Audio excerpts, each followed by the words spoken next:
Hello everyone, welcome to my academy. जैसे कि आप लोगों ने थंबनेल देख ही लिया होगा कि जो कि आप लोगों की चयन परीक्षा होने जा रही है, तो उसके सारे टॉपिक को सारे सिलेबस के अकॉर्डिंग को हम डिस्कस कर रहे हैं। आप प्लेलिस्ट ओपन करके देख सकते हैं कि पूरा सिलेबस के अकॉर्डिंग आपकी स्टडी कराई जा रही है। तो अगर आप चैनल पर नए हैं तो आप ज़रूर सब्सक्राइब कर लीजिएगा ताकि ऐसी ही तैयारी आप लोगों की हो सके। ठीक है, तो जैसे कि आप लोगों ने थंबनेल में देख लिया होगा कि आज हम जैविक वर्गीकरण के बारे में चर्चा करने वाले हैं। इसके बिल्कुल इम्पॉर्टेंट एमसीक्यू को डिस्कस करेंगे, साथ ही साथ जो आपके सिलेबस में दिया गया है वर्गीकरण का पूरे टॉपिक को पहले थ्योरी के साथ समझेंगे और उसके बाद में जितने भी इम्पॉर्टेंट एमसीक्यू होंगे, वस्तुनिष्ठ प्रश्न जो आपके होंगे, उन्हें हम डिस्कस करेंगे। तो वीडियो थोड़ा लॉन्ग होगा, लेकिन इससे एक नंबर भी आपका कहीं नहीं जाएगा, पूरे आपके हाथ में है अगर आपने ये वीडियो को पूरा अंत तक देख लिया तो। ठीक है, तो चलिए सबसे पहले समझते हैं कि जैविक वर्गीकरण एक्चुअल में होता क्या है। अगर जैविक वर्गीकरण समझ लोगे तो जैविक वर्गीकरण से रिलेटेड सारे एमसीक्यू को भी आप कवर कर पाओगे। तो पहले थ्योरी को पढ़ेंगे, ठीक है, उसके बाद एमसीक्यू को समझेंगे। सबसे पहले देखिए कि जीवों को उनकी समानताओं और असमानताओं के आधार पर समूहीकृत करने की प्रक्रिया है। क्या है? जैविक जो वर्गीकरण है, वहाँ जो जीव होते हैं उनकी जो समानताएं होती हैं और असमानताएं दो तरीके के होते हैं, तो उनके आधार पर जो उनका समूहीकृत करने की जो प्रक्रिया होती है उसे जैविक वर्गीकरण या जैविक टैक्सोनॉमी भी कहते हैं। ठीक है, जीवों को 5 जगतों में वर्गीकृत किया गया है। क्यों किया गया है इन्हें वर्गीकृत? क्योंकि इनकी समानताओं और असमानताओं का सही तरीके से पता लगाया जा सके। ठीक है, तो जो कि जीवों को 5 जगतों में वर्गीकृत किए गए, इससे तो बिल्कुल स्क्रीनशॉट ले लो क्योंकि इससे बिल्कुल एमसीक्यू आप लोगों के एग्जाम में बनते हैं। आप एक पेन और कॉपी लेकर भी बैठ सकते हैं, नोट्स बनाते हुए चलिएगा तो बहुत ईजी हो जाएगा आप लोगों के लिए पढ़ना। ठीक है, तो देखिए अब 5 जगतों में जो वर्गीकृत किया गया है वो कौन कौन से हैं, आप लोगों के सामने यहाँ स्क्रीन पर दिख रहे हैं। सबसे पहले है कि किंगडम मोनेरा। क्या होता है ये किंगडम मोनेरा? जो कि सभी एक कोशिकीय जीव इसमें शामिल होते हैं। कौन से जीव शामिल होते हैं? एक कोशिकीय। याद रखिएगा, ये थोड़ा इंपॉर्टेंट है, इससे पूछा जाता है।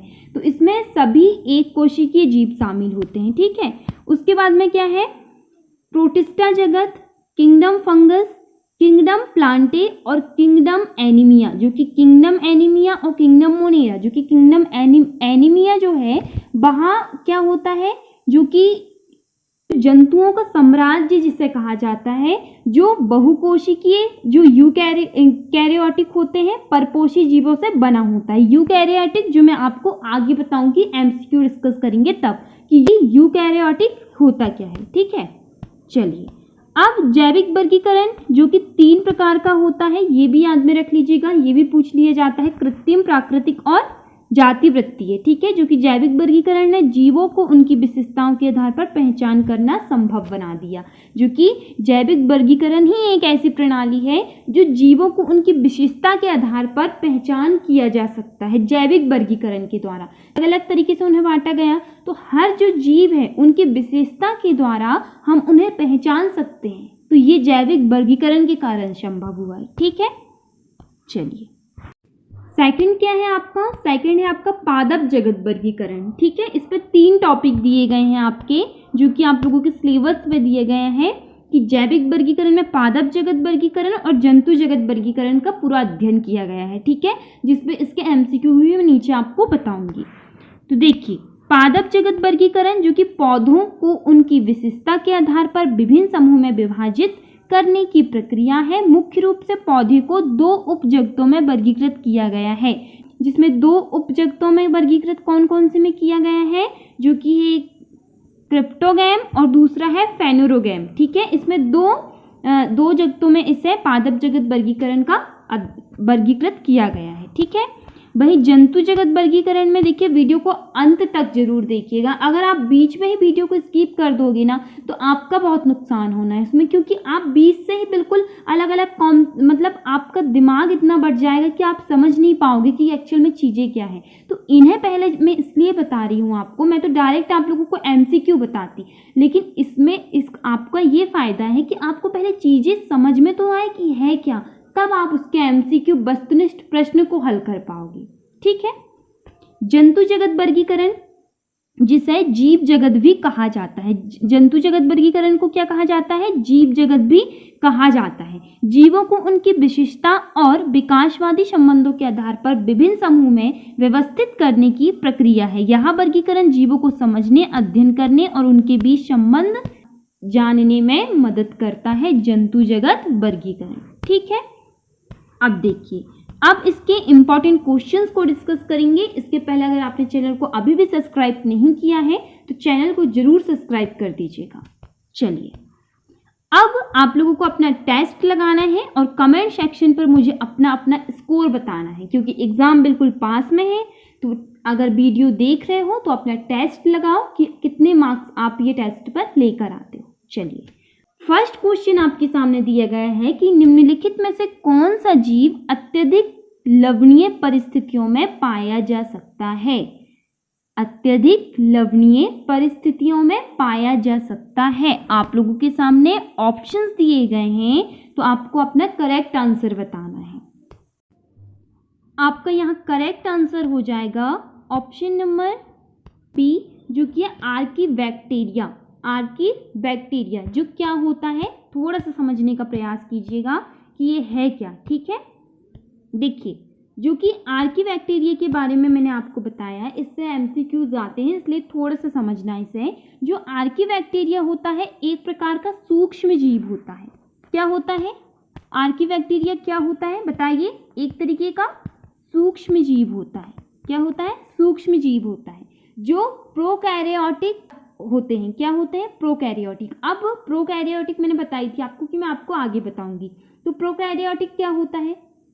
जो कि उनकी कोशिका में नसल्स, जो कि नाभिक जो होता है, और उनकी जो अन्य झिल्ली होती है, क्या होती है? झिल्ली होती है, वहाँ वृद्ध कोशिकांग अत्यधिक तापमान में पाए जाते हैं। ठीक है। जो कि क्या होते हैं?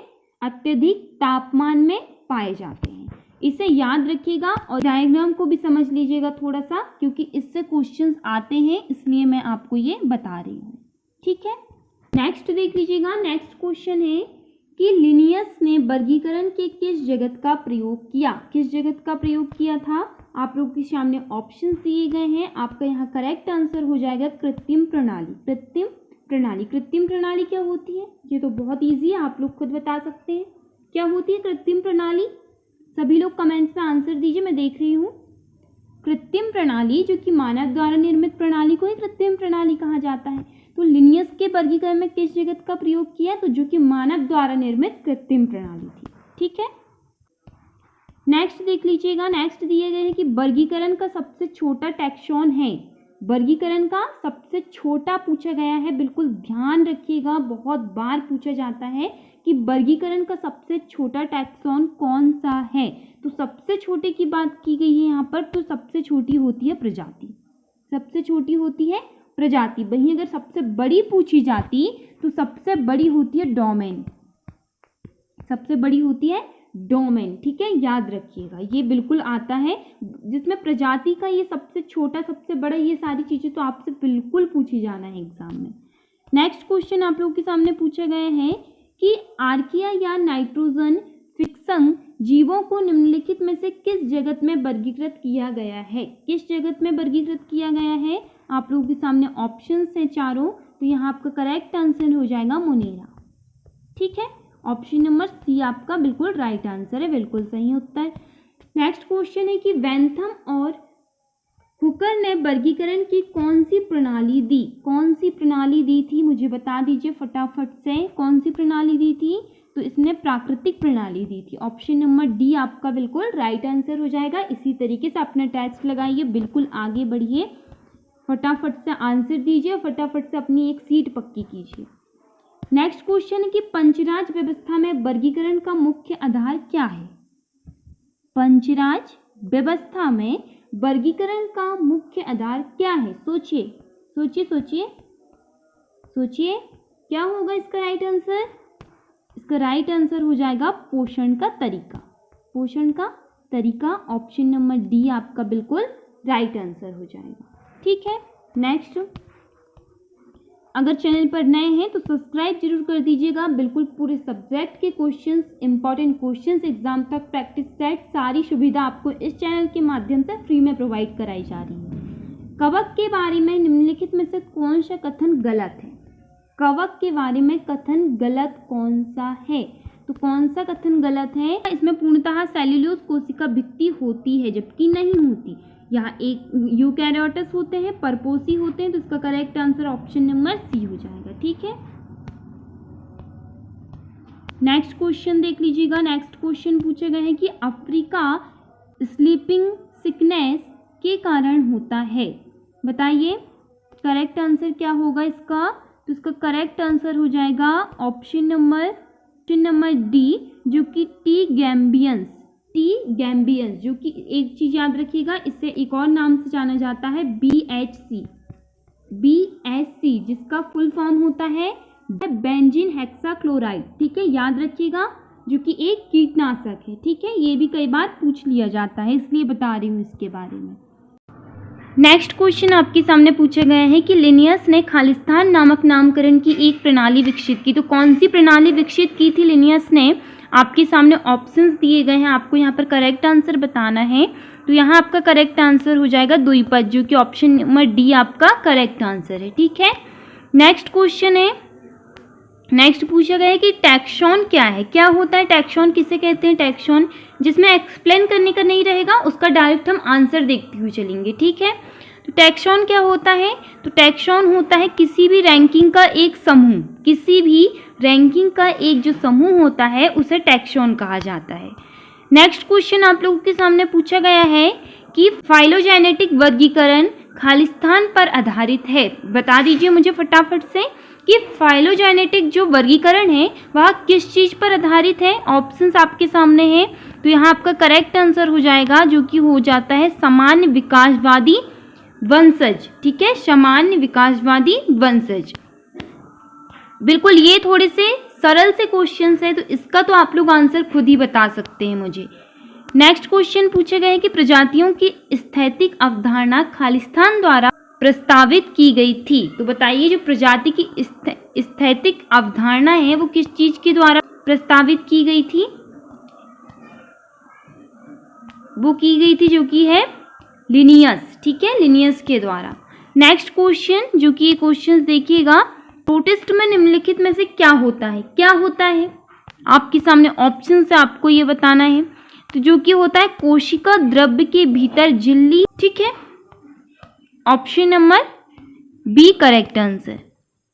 नेक्स्ट क्वेश्चन पूछा है कि तंबाकू मोजेक वायरस की जीन खालिस्तान है। बताइए, तो यहाँ पर आपका करेक्ट आंसर हो जाएगा एकल रज्जुक RNA। मुझे RNA का फुल फॉर्म बता दो पहले तो, अगर आप एक साइंस के स्टूडेंट हैं तो बताइए RNA का फुल फॉर्म बताइए, कमेंट्स में बताना है। राइबोज न्यूक्लिक एसिड, जो कि RNA का फुल फॉर्म होता है, इससे भी ध्यान रखिएगा। नेक्स्ट क्वेश्चन है कि नीले हरे शैवाल किस समूह से संबंधित है? बताइए नीले हरे शैवाल किस समूह से संबंधित है? मैंने आपको पहले ही बताई थी ये, तो ये संबंधित है प्रोकैरोसाइटों से। ठीक है, option number B. Next question है कि जेनेरा प्लांटरम पुस्तक किसने लिखी? किसने लिखी थी ये पुस्तक? इंपॉर्टेंट क्वेश्चन है ये। तो ये पुस्तक लिखी थी लिनियस ने लिखी थी। ऑप्शन नंबर सी आपका करेक्ट आंसर हो जाएगा यहाँ। नेक्स्ट क्वेश्चन, जो कि ये बहुत ज़्यादा इंपॉर्टेंट क्वेश्चन है कि टीओ डाइनर ने खालिस्तान की खोज की। किसकी खोज की थी बताइए? तो यहाँ पर मुक्त संक्रामक RNA, मुक्त संक्रामक RNA, जिसे एक चीज और कहा जाता है, जो कि इसे वायरोडस भी कहा जाता है इसे। ठीक है, याद रखिएगा, मुक्त संक्रमण RNA। नेक्स्ट नेक्स्ट क्वेश्चन देखिएगा, नेक्स्ट क्वेश्चन 18 नंबर का क्वेश्चन है आपके सामने कि ICVN का तात्पर्य है। पहले तो मुझे ICVN का फुल फॉर्म बता दीजिए, बताइए क्या होता है इसका फुल फॉर्म, भी कई बार एग्जाम में आया है। तो इसका फुल फॉर्म, जो कि इसका फुल फॉर्म होता है international code of botanical nomenclature, ठीक है, याद रखिएगा, इसका फुल फॉर्म भी कई बार पूछ लिया जाता है। तो इसका तात्पर्य क्या है, जो कि इसे हिंदी में कहा जाता है अंतर्राष्ट्रीय वनस्पति नामकरण संहिता, ठीक है, याद में रखिएगा, बिल्कुल इंपॉर्टेंट क्वेश्चन है। तो ये रहे आपकी इंपॉर्टेंट क्वेश्चंस प्लस थ्योरी जो हमने डिस्कस किया। अगर आपको वीडियो पसंद आया हो तो आप सब्सक्राइब कर सकते हैं, हमसे जुड़ सकते हैं। Thank you.